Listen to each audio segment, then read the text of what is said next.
नमस्ते दोस्तों। आज हम वैश्विक शेयर बाजार के 4 मुख्य हब्स एक साथ देखेंगे। पहला, अमेरिका का 500 बड़ी यूएस कंपनियां जो दुनिया के कुल स्टॉक मार्केट वैल्यू का आधा से ज्यादा हिस्सा रखती हैं। अमेरिका को जुकाम हो तो दुनिया को अक्सर बुखार आ जाता है। दूसरा, भारत का निफ्टी 50 एनएसई की 50 सबसे बड़ी कंपनियों का index. Reliance, TCS, HDFC bank जैसी कंपनियां बाजार की दिशा बहुत हद तक तय करती हैं। सेंसेक्स भी बीएसई का 30 शेयर वाला झंडा है। तीसरा, जापान का निक्के 225 टोक्यो एक्सचेंज के 225 शेयर पुराने प्राइस वेटेड तरीके से गिने जाते हैं। चौथा, यूरोप का स्टॉक्सेक्स 600 17 यूरोपीय देशों की 600 कंपनियां एक ही इंडेक्स में।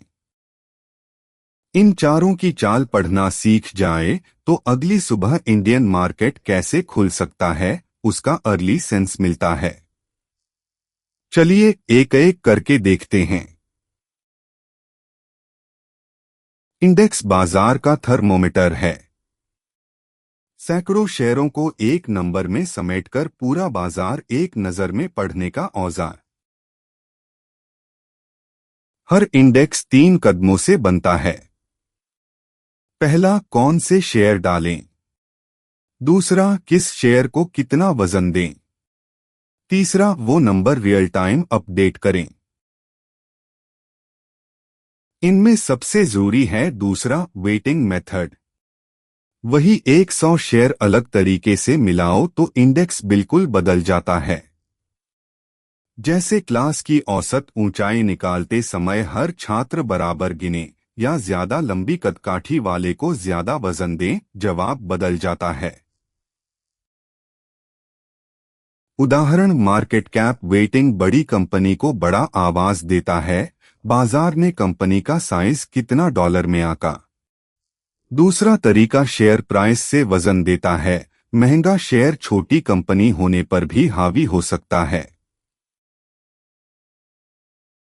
इंडेक्स पढ़ने के लिए पहले पूछिए, ये किसने कैसे कैलकुलेट किया। अब स्क्रीन के चार्ट्स पर हर बाजार का गणित समझते हैं। स्क्रीन पर 500 अमेरिका का मुख्य इंडेक्स है। एनवाईसी और पर लिस्टेड 500 बड़ी कंपनियां इसमें हैं। शामिल होने की शर्तें सख्त हैं। मार्केट कैप काफी बड़ा होना चाहिए, कम से कम करीब 1 साल का ठोस ऑपरेटिंग रिकॉर्ड और आम निवेशकों के पास पर्याप्त पब्लिक फ्लोट।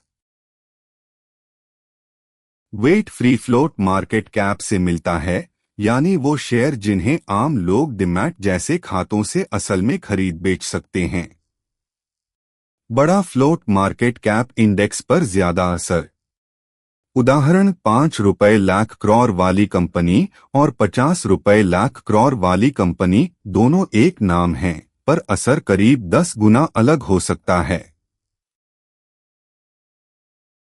एक चेतावनी, हाल में टॉप 10 मेगा कैप कंपनियां इंडेक्स का करीब 35-40 हिस्सा रखती रही हैं, कुछ दिग्गज ही ज्यादातर चाल तय करते हैं।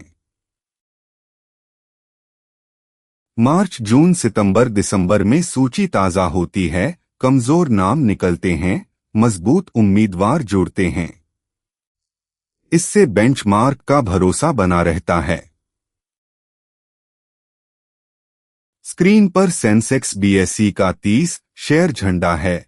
निफ्टी 50 एनएसई की टॉप 50 कंपनियों का free float market cap weighted index है। दोनों भारत के सबसे देखे जाने वाले बैरोमीटर हैं।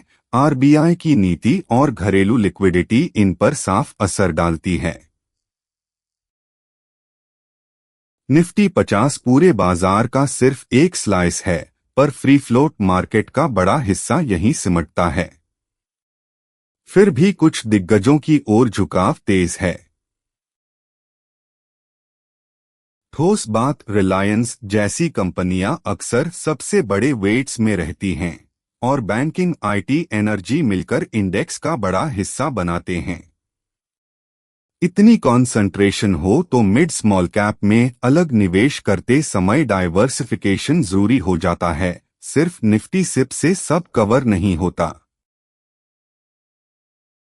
500 से तुलना करें तो वहां टॉप 10 करीब 39 तक पहुंच सकते हैं। भारत में कुछ बड़े नाम बाजार की चाल बहुत हद तक तय करते हैं। जैसे 10 टीम की लीग में 2 क्लब बार बार खिताब बांट लें। कैप वेटेड ढांचे में छोटे शेयर ज्यादा वॉलेटाइल हो सकते हैं। टेक्स्ट बुक पैटर्न, निफ्टी 2 गिरे तो मिड स्मॉल कैप कभी कभी 5-10 गिरते दिखते हैं, पर हर बाजार अलग होता है। सिर्फ औसत पर भरोसा मत कीजिए, सेक्टर वाइज खुद चेक करें। जापान के 2 मुख्य इंडेक्स हैं, गणना का तरीका बिल्कुल अलग। यही फर्क आज का पूरा सबक है। स्क्रीन का निक्के 225 टोक्यो के 225 शेयरों को शेयर प्राइस से वजन देता है। 50,000 जापानीज येन वाला शेयर 3,000 जापानीज येन वाले से कहीं ज्यादा खींचता है, कंपनी का असल साइज अलग होने पर भी।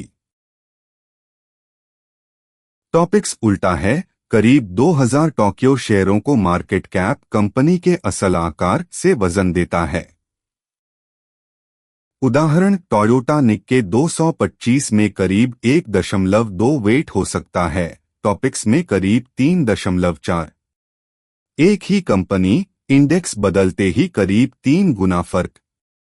दोनों चार्ट्स साथ रखकर खुद चाल तुलना कीजिए। एक वेटिंग चॉइस पूरा जापान पढ़ना बदल देती है। निक्के पारंपरिक प्राइस वेटेड प्रतीक है, टॉपिक्स मार्केट कैप की हकीकत। स्क्रीन का स्टॉक्सेक्स यूरोप 600 जर्मनी फ्रांस यूके समेत 17 देशों की 600 कंपनियां रखता है। मार्केट कैप वेटेड है और इन्वेस्टेबल यूरोपीय इक्विटी का करीब 90 कवर करता है। मार्च जून सितंबर दिसंबर में सदस्यता ताज़ा होती है, नई लिस्टिंग और कमजोर नाम दोनों झलकते हैं। अब घड़ी देखिए। वैश्विक बाजार 24 घंटे की रिले की तरह चलते हैं।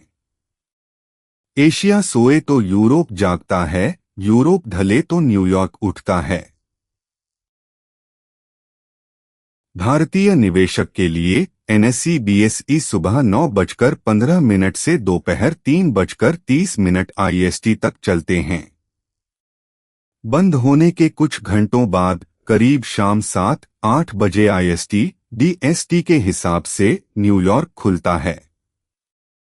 रात भर 500 या फ्यूचर्स ज्यादा हिले तो अगली सुबह इंडियन मार्केट पर असर दिखता है। एसजीएक्स निफ्टी फ्यूचर्स और ओवरनाइट यूएस चाल पर प्रतिक्रिया देते हैं। सुबह 9:15 पर निफ्टी सेंसेक्स अक्सर पिछले यूएस सेशन के साथ गैप लेकर खुलते हैं।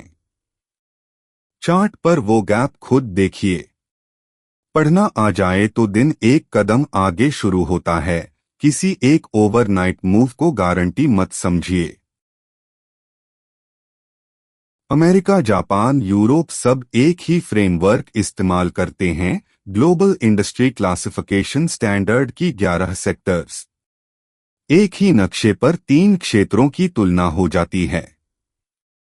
भारत के डिमैट इन्वेस्टर भी सेक्टर या म्यूचुअल फंड चुनते समय यही भाषा समझें तो फायदा। 11 बकेट्स में communication, consumer, health care, energy वगैरह हैं। साइकिल बदलते ही लीडर बदलते हैं। टेक्स्ट बुक, ग्रोथ मजबूत हो तो फाइनेंशियल्स और डिस्क्रेशनरी आगे, अर्थव्यवस्था दबाव में हो तो स्टैपल्स और हेल्थ केयर बेहतर टिकते दिखते हैं। असल बाजार में आरबीआई की दरें, फेड के फैसले, भू राजनीति और डॉलर रुपया यूएसडी आईएनआर सब एक साथ काम करते हैं, इसलिए पैटर्न हमेशा नहीं चलता। इतिहास में उल्टी मिसालें बहुत हैं। चाहे 10 रुपए से 20 रुपए हो जाने जैसी महंगाई भी सेक्टर प्रेफरेंस बदल सकती है। स्क्रीन का 100 यूएस टेक हैवी बेंचमार्क है। इसे दूसरे सेक्टर के साथ रखकर रिलेटिव स्ट्रेंथ देखिए, बाजार अभी किस उद्योग को खरीद रहा है, खुद नजर आएगा। निफ्टी सिपीआई एलएसएस चुनते समय भी यही तुलना काम आती है। यही वैश्विक नक्शा पढ़ने का सबसे व्यावहारिक तरीका है। यह पाठ सिर्फ शिक्षा के लिए है, निवेश सलाह नहीं। हर खरीद बिक्री की जिम्मेदारी आपकी अपनी है।